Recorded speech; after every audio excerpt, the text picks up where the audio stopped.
Hello and welcome to Faith Informed, an Engage International podcast where we seek to clarify truth claims, challenge prevailing ideologies, and commend the faith.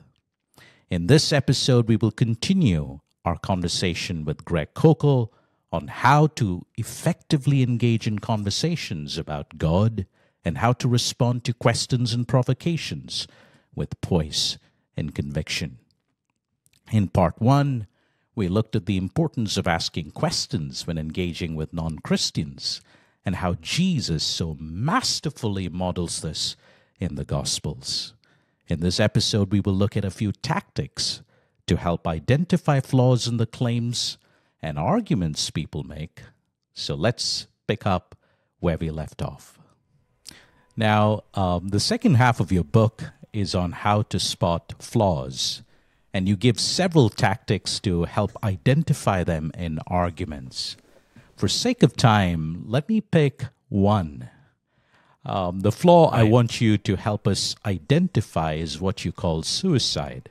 Right. So tell us what this is and how we can spot it. Yeah. Suicide is a tactic that can be used to demonstrate that somebody's view is self-refuting or self-destructive. For example, if I said, I can't speak a word of English, not a single word, and you're thinking, what was that I just heard? Or if I said, there are no sentences in English that are longer than 3 words. Well, wait, that was a sentence in English that was longer than 3 words. Okay, those are very obvious examples of self-refuting statements, okay? Or in my vernacular, they commit suicide, all right? Now, there are all kinds of things that are like that. When people say there is no truth, for example, well, that they think that that's a true statement. So there must be a truth then, and they're falsified at that point. And our job is, in recognizing it, just trying to, we recognize it, then we try to point it out to the people. And in the tactics book, I go into more detail in other more sophisticated ways people are having self-refuting points of view. I'll give you 2 very quickly here for the sake of time. One of them is when a person says, I used to be a Christian, but now I believe in science. What do you mean? Well, science is the thing that gives you truth about the world. That's the only thing you can rely on. All right. Now, there's a very common statement, a point of view. Michael Shermer, this is his view. And but the problem is the statement, science is the only thing that can give you truth about the world, the atheist, in this case, thinks is a true statement. So they consider this a true statement, but it is not a true statement that they gathered from science. So the claim can't fulfill its own demand, so to speak. Well, what scientific evidence do you have to prove that science is the only way you can know anything about the world? Okay, so there's another example of self-refuting. It's a statement about science, not a statement of science, right? There you go. Perfectly. Exactly. And it turns out we know all kinds of things apart from science. And in fact, if you don't know what I call it, the knowledge box. Here's the box of things that we know. Okay, we can know some things by science. Okay, but there's got to be some things in the box before science can even start working. We have to know some things about the world through our 5 senses. That has to be reliable before we can start, figuring things out with science. For example, math has to be true, and other things like that. Once a student said this at a university, he made this claim, and I said, do you know what you're thinking right now? And he said, of course I do, which is true. I said, how do you know that? Do you know that because some scientist told you what you're thinking? Or any of your 5 senses deliver that to you? No, you know it through a different means, and you know your own training over Talbot. There are different ways we know things, and these are commonsensical things. Sometimes we know by authority, sometimes we know by memory, sometimes by direct experience or by intuition, sometimes by our 5 senses. All right, so that's a self-refuting notion. Here's another one, much more common though. I was talking to a young man about some moral issue, and I mean, he was a physical therapist, and he was, working on me, and we had a conversation about things, and he said, Christians are nice people, but pretty soon they start getting judgmental. Okay, common complaint. And I said, now I realized he'd made a mistake, and so I was going to, draw him out a little bit more. So I said, "What's wrong with that?" And he said, "Well, it's wrong to judge." And I said, "Well, if it's wrong to judge, then why are you judging Christians right now?" Okay, so this is what's called a practical suicide. The statement, "it's wrong to judge," isn't self-refuting in a formal sense in itself, but when it's put into practice, you realize people are doing the very thing they're telling you not to do, and this happens all the time. And so once people see, by the way, that some of these elements that are self-refuting, like the one I just suggested, and I do this for an audience. That conversation went on longer, but I give a little more information. I remember the first time listening to J.P. Moreland where that point was made, and it just dawned on me, oh my goodness, and then I never forgot it. I'm taking notes like crazy because I knew I could take this to the bank. But I didn't need to take notes. It was so obvious. And there are multitudes of times when people say you ought not be doing something that they are in the process of doing when they're telling you not to do it. And that's when you can scratch your head, kind of Columbo, like, I don't know, there's something about this thing that bothers me. Well, wasn't that a judgment you just made? Or if you said you think it's wrong to push your morality on other people, yes. Is that your moral view? Yes. Then why are you pushing it on me right now? So all you're asking them for is consistency at this point. But that's the suicide tactic. And in the book, I give lots of other examples about that. There are different iterations of it, Yet I think that when atheists complain about the problem of evil, they are actually, their view commits suicide. And it's a little more sophisticated. I do explain that in the book too, because atheists, given the atheistic worldview, there's no standard by which you can measure good and evil, not objective good and evil.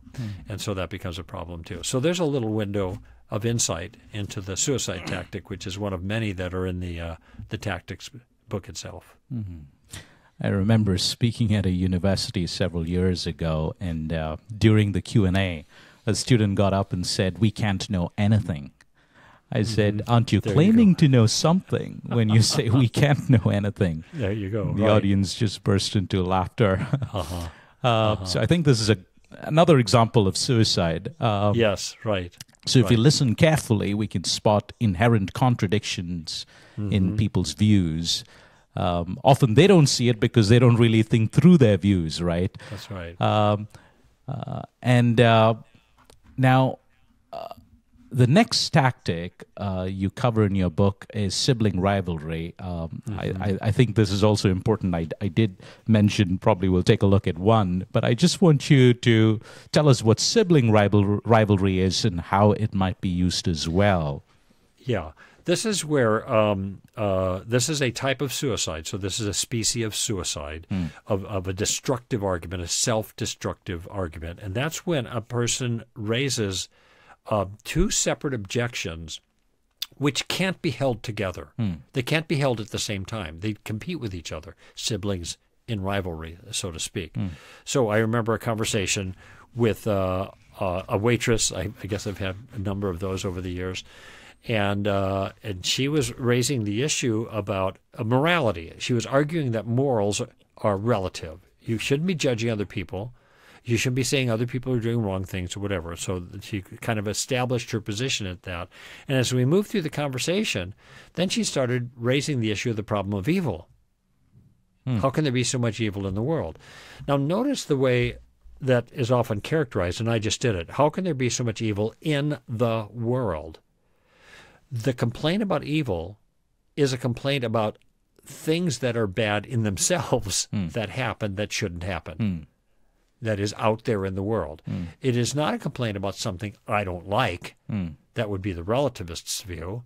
Well, I don't like that, but I can't say it's wrong. It's just wrong for me. It may not be wrong for other people. That's the relativism, right? But when they complain about evil, they are identifying things that are really wrong for everybody because morality is objective. Let me back up and put it this way. If morality is not objective, there is no problem of evil, because the problem of evil just is the claim that people do things that are actually wrong. not just things that I wouldn't do or I don't like or don't fit with my personal, private, subjective, relativistic morality, right? So so here is this same woman. On the one hand, she's arguing for relativism, and then she raises an objection against Christianity that depends on morals to be objective, not relative. So what's it going to be? Is it going to be relativism? Then there's no problem of evil. If there is a problem of evil, and I think there is, and everybody knows that, then relativism must be false. So you have to, you got to pick your poison here, but you can't have them both. This is the point that I'm trying to make to the person.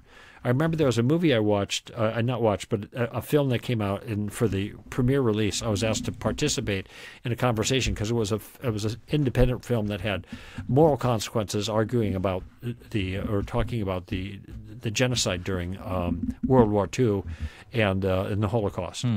And I'm trying to remember. On the one hand, in the audience, there were people were talking about where was God during the Holocaust, okay? And then somebody else mentioned something, another person in the discussion as we were fielding these questions about when God, if you talk about God being judgmental, then that's not a very loving God.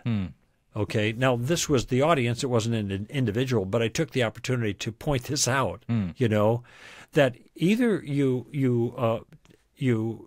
demand of God that he act towards evil, or you demand of God that he be loving and not act towards evil. But you can't make both complaints at the same time. Those are siblings in rivalry. So there are other examples of that in the tactics book, but that'll give people a little sense of how that works. Thanks, Greg. That's helpful.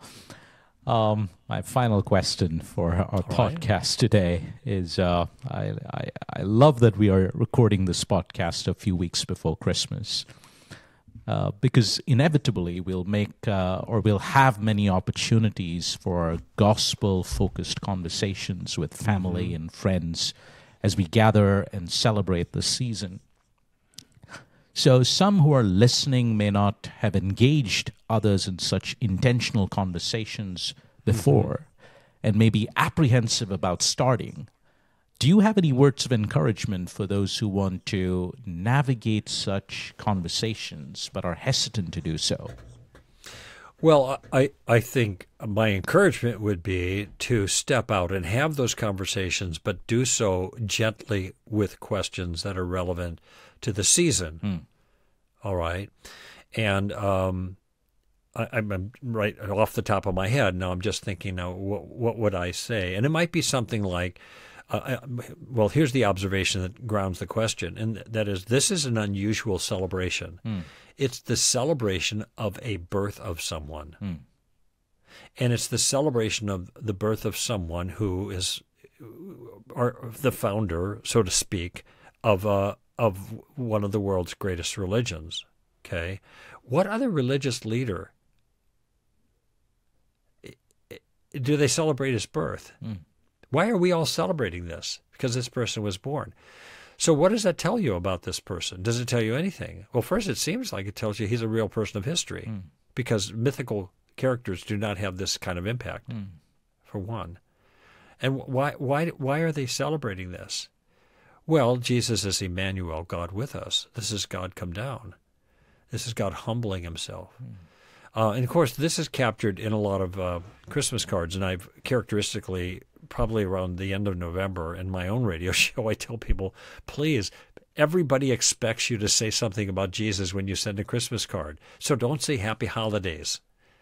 Say something with spiritual substance, and they're not going to be offended. This is what they expect to see and to hear. So say something of substance, and this whole idea of God coming down, is a big part of that. So I would try to draw people out and point out the impact that he's had. We mentioned J. Warner Wallace's name, I think, earlier, and Jim wrote a book called not only Cold Case Christianity, but also A Person of Interest. And his point in that book is it's magnificent, really, to show there is not anywhere you can turn in the world and not see Jesus represented. Whether it's in history, whether it's in medicine, whether it's in literature, whether it's in art, whether it's in music, whether it's in architecture, everywhere you turn. And even for every religion has tried to bring Jesus into it. Even Hinduism, Jesus, they want Jesus on their team. And so this is why. How is it there can be such of this impact to this one individual? And he puts the crime scenes. He works those in as illustrations for the point, but the point is just straightforward. And this is something that could be asked. Why? Especially of skeptics. Why? Why is this season what it is? And by the way, this might sound a little paranoid to non-Christians, but why is there such a strong effort to unmake Christmas and just make it into winter holiday and happy holidays and all that? I think, from a spiritual perspective, I think there's a design here. But I think this is probably one of the best times of the year to be able to focus in on why are we doing what we're doing. It has to do with a man who had an unbelievable impact for good. Now, Christians didn't always do good, but this guy and the Christians who followed him, who obey him, did magnificent good and have been doing so for 2,000 years. So there's something to celebrate. Maybe that would be an angle that could be pursued. Yeah, that's helpful. Thanks so much, Greg. Really enjoyed having you on the podcast today. I hope we could do more in the future. Yes, sir. Yeah, I'm at your service. Let me encourage our listeners once more to put into practice the tactics we have learned today and to get a copy of Greg's book, Tactics. If you enjoyed today's episode of Faith Informed, please like, share, and subscribe. If you're listening on any podcast platforms, please leave a review.